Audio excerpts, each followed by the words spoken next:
Ok, super. Merci. Bon, désolé pour ces petites péripéties. On va essayer de ne pas perdre trop de temps du coup pour que vous puissiez enchaîner sur les confs qui suivent. Moi, je vais vous parler de gestion d'erreurs en Go, donc un sujet qui fait peur. Et vous verrez qu'en fait, ça ne fait pas si peur. Alors, donc je suis Benoît, je travaille chez OVH depuis quelques années, et surtout je fais du Go depuis maintenant 8 ans, et j'aime les choses bien faites. Donc ça c'est pour situer un peu le contexte. Euh, Très rapidement, puisque visiblement dans la salle tout le monde connaît à peu près Go, les erreurs en Go, ce qui est important d'avoir en tête, c'est que ce sont des valeurs. Ce sont des objets, ce sont des valeurs qui satisfont une interface qui oblige à avoir une méthode error. Et c'est la seule chose qu'on a besoin de savoir globalement pour gérer nos erreurs. Les erreurs de base qui sont fournies par la liste standard, ce sont juste des chaînes de caractères. Et la façon dont on conseille de traiter les erreurs dans le langage, c'est de les retourner en tant que dernière valeur de retour d'une fonction. On retourne plusieurs valeurs, une fonction retourne plusieurs valeurs, et puis la dernière valeur, c'est une éventuelle erreur. Un petit peu à la façon des langages fonctionnels qui vont renvoyer des results ou des either, selon les langages. Donc soit la fonction a marché, dans ce cas-là, vous regardez le premier retour, soit elle n'a pas marché, vous regardez le message d'erreur. Ce qui est important, c'est que ce truc-là va vous forcer de façon syntaxique à récupérer les erreurs potentielles de la fonction que vous avez appelée et donc à les traiter, à ne pas les ignorer. Ça, c'est super intéressant. Ça veut dire que vous ne pouvez pas laisser trop sous le tapis une erreur.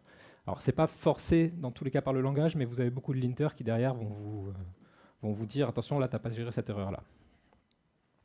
L'inconvénient de tout ça, donc ça c'est une convention, l'inconvénient de tout ça, c'est qu'on arrive assez vite sur des choses qui sont verbeuses.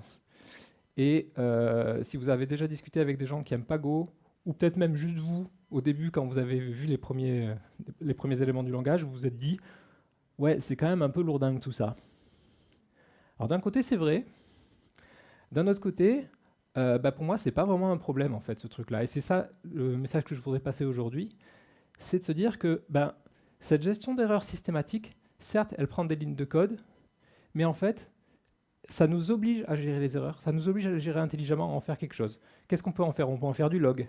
On peut, et c'est plutôt ça qu'on fait en général, encapsuler l'erreur dans une nouvelle erreur un petit peu plus grosse. Donc en gros, on va enrichir le contexte de notre erreur pour faire quelque chose d'un plus significatif qui va permettre ensuite, lors du debug, quand on aura ces trucs-là dans nos logs, de comprendre ce qui s'est passé, par où on est passé exactement et qu'est-ce qui a amené à avoir le problème qu'on a eu.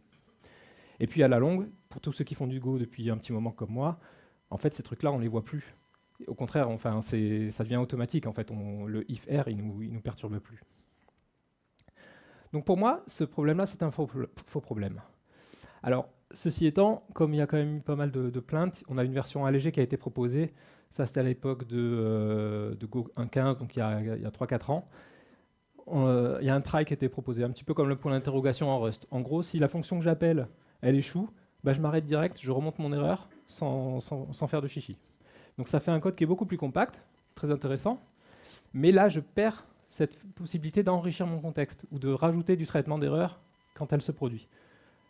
Donc il y a des partisans, il y a des gens qui trouvent que ce n'est pas une bonne idée, au contraire, il y a les deux. Et en fait, la conclusion, c'est que comme il y a eu à la fois de l'adhésion et du rejet, l'équipe de Go n'a pas réussi à trancher, et donc ils ont maintenu le statu quo. Et je pense qu'on va continuer pendant un petit moment comme ça, même si, en fait, il y a encore énormément de discussions sur le sujet. Il y a encore des gens qui veulent proposer des choses, mais pour l'instant, rien qui fasse consensus, en tout cas rien qui fasse suffisamment consensus pour qu'un choix soit fait. Alors le deuxième problème qu'on voit apparaître avec ce traitement d'erreur, c'est la propagation des erreurs. Quand on appelle une fonction qui appelle une fonction qui appelle une fonction qui appelle une fonction qui retourne une erreur, il faut remonter toute la chaîne, souvent, puisqu'en général c'est tout en haut qu'on va faire le log. Bon, ça encore une fois, pour moi, c'est pas un problème. Parce qu'à chaque fois, on traite notre erreur, on enrichit le contexte et on passe le bébé au-dessus. Et en fait, en faisant ça, on crée quelque part une stack trace de notre pile d'appels. Et on a un message d'erreur à la fin qui va être très explicite, qui va dire j'ai pas réussi à faire ci parce que j'ai pas réussi à faire ça parce que machin. Et donc en fait, on comprend parfaitement ce qui s'est passé. Donc pour moi, tout ça, c'est pas un problème. De toute façon, on n'a pas d'autre solution puisqu'il n'y a pas d'exception en Go. Alors ça m'amène à une petite parenthèse, les exceptions. Il n'y en a pas, mais il y a des paniques. Donc je vais en parler parce que c'est important quand même de comprendre que les paniques, il faut juste pas les utiliser.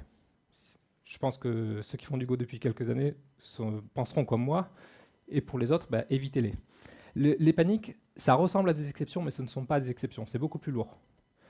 Et en plus, fondamentalement, ça pose un problème par rapport au fonctionnement de Go, dans le sens où ça va interrompre l'exécution de votre fonction, donc bloquer tous les éventuels differs que vous aurez enregistrés pour faire tous les nettoyages a posteriori de la fonction.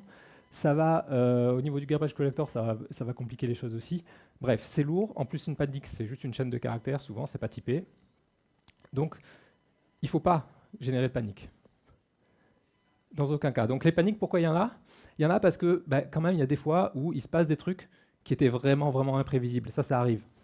Un pointeur nul, bah, ouais, des fois, ça arrive, on se plante, on a un pointeur nul. Encore moi, voilà, j'ai des erreurs de pointeur nul. Donc c'est important de les rattraper, ces erreurs-là. Mais par contre, il ne faut pas en générer, aussi peu que possible. Les cas d'usage typiques, je le mets pour la parenthèse, mais moi, il n'y a que dans ce cas-là que je vais explicitement générer des paniques. Un truc que je crée à l'exécution de mon programme, dans mon main, ou dans une fonction init. Si jamais ça ne compile pas, ma regex elle est invalide, ce truc-là va déclencher une panique. Mais ça, c'est pas grave, parce que ça s'exécute une fois pour toutes au lancement de mon programme, pour la première fois, je vais l'avoir en local. Il va me dire, bah, ta regex elle n'est pas correcte, ok, pas de problème, je la corrige. Et une fois qu'elle est corrigée, je suis confiant, je sais qu'il n'y aura plus jamais de panique. Donc ça ne me dérange pas. Mais voilà, de façon générale, évitez les exits, parce que vous court-circuitez tous les differs qui ont été mis en place auparavant. Les fatals, c'est pareil. Dans un fatal, il y a un exit caché. C'est encore plus fourbe, parce qu'on ne le voit pas. Donc panique, voilà, à éviter. Et par contre, voilà, même si les paniques, du coup, on n'en met jamais, il n'y en a jamais, ça se produit jamais, faites des recovers.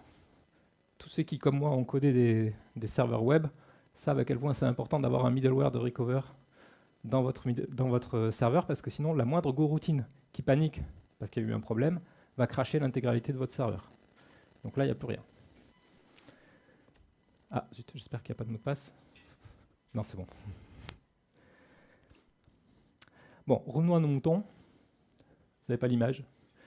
C'est dommage, elle est magnifique. Pour la petite histoire, j'ai demandé à Dali de me faire sauter des gophers, faire jouer des gophers à saute-mouton. Il n'a pas réussi, donc j'ai fait moi-même. Bon, je vous ai dit, les paniques, c'est nul, c'est pas typé. Bon, mais les erreurs, c'est des chaînes de caractères, en tout cas dans la lib standard, donc c'est pas terrible non plus niveau typage. Bon, en vrai, on peut faire des trucs un peu plus sympas quand même. Vous avez vu tout à l'heure, j'avais mis un petit %W dans mes retours. Ça, c'est un truc qui est nouveau depuis la version 1.13, en fait, qui va permettre de wrapper, d'où le W, donc d'encapsuler une erreur dans d'autres erreurs un peu plus grosses. Donc globalement, j'ai une erreur, je vais la mettre dans un paquet, mais elle va conserver sa nature initiale. Donc en gros, d'une certaine façon, elle va conserver son type. Je vais juste, quelque part, enrichir le contexte en changeant le message. Donc là, quand je fais ce truc-là, là, le fmterrorf avec un %W, bah, ça me crée cet objet-là. Ça, c'est sorti de la lib standard aussi. Donc mon erreur interne, c'est elle ne bouge pas, mais j'ai un message qui a changé, qui est un petit peu plus riche. Et on peut faire ça à l'infini. Je peux mettre des paquets dans des paquets dans des paquets. Eh bien, on a besoin d'agréger les erreurs. Donc il y a 3 packages là dont je vais vous parler. Le premier, c'est rgroup, qui est sympa, qui est comme un wait group, qui lance plusieurs go-routines en parallèle. Mais dès qu'il y en a une qui retourne une erreur, il va cancel tous les contextes des autres go-routines et il va retourner l'erreur qui a été renvoyée. Donc ça, c'est intéressant si vous voulez finir au plus tôt et pas forcément récupérer toutes les erreurs. Si vous voulez récupérer toutes les erreurs, là, vous passez par un autre package type multi-error qui va permettre de joindre plusieurs erreurs ensemble, c'est tout bête. Et à la fin, vous avez une erreur qui est elle-même une multi-error. Alors ça, en fait, maintenant, on ne l'utilise plus, puisque depuis le début de l'année, là, depuis la version 1.20, vous l'avez en natif.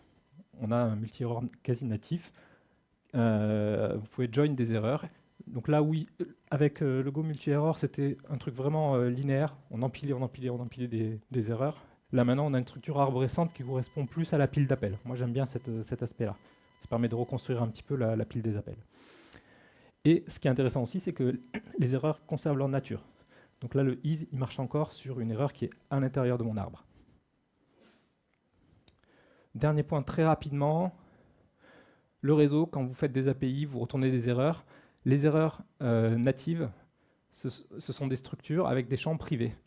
vous l'avez sans doute déjà vécu, quand vous sérialisez une structure qui a des champs privés, bah, vous ne voyez plus rien, parce que tout est privé, donc dès que vous le passez au package JSON, il ne voit rien, donc vous avez un objet vide.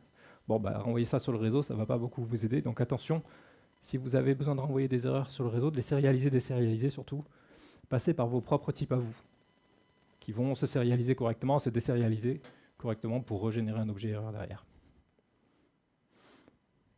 Voilà, bon, j'ai fait le tour de ce que je voulais vous raconter. L'important étant ceci, n'ayez pas peur des erreurs. Les erreurs, si elles sont là, c'est pour une bonne raison, c'est qu'elles peuvent se produire. Il faut les traiter. Et Go nous y aide, et c'est très bien qu'il y ait ces mécanismes-là. Utilisez des linters, traitez vos erreurs, faites remonter l'information, enrichissez les contextes, loguez, et là, c'est vraiment l'expérience qui parle, hein, ce sera beaucoup plus facile de débugger vos programmes ensuite. Merci beaucoup. Vous avez les feedbacks à droite. Ah, il n'y a pas les emojis sur le PDF, c'est dommage. N'hésitez pas à me faire des retours, même négatifs, hein. Et les slides à gauche avec les pointeurs si jamais ça vous intéresse. Merci beaucoup et merci à l'organisation qui a trouvé une solution.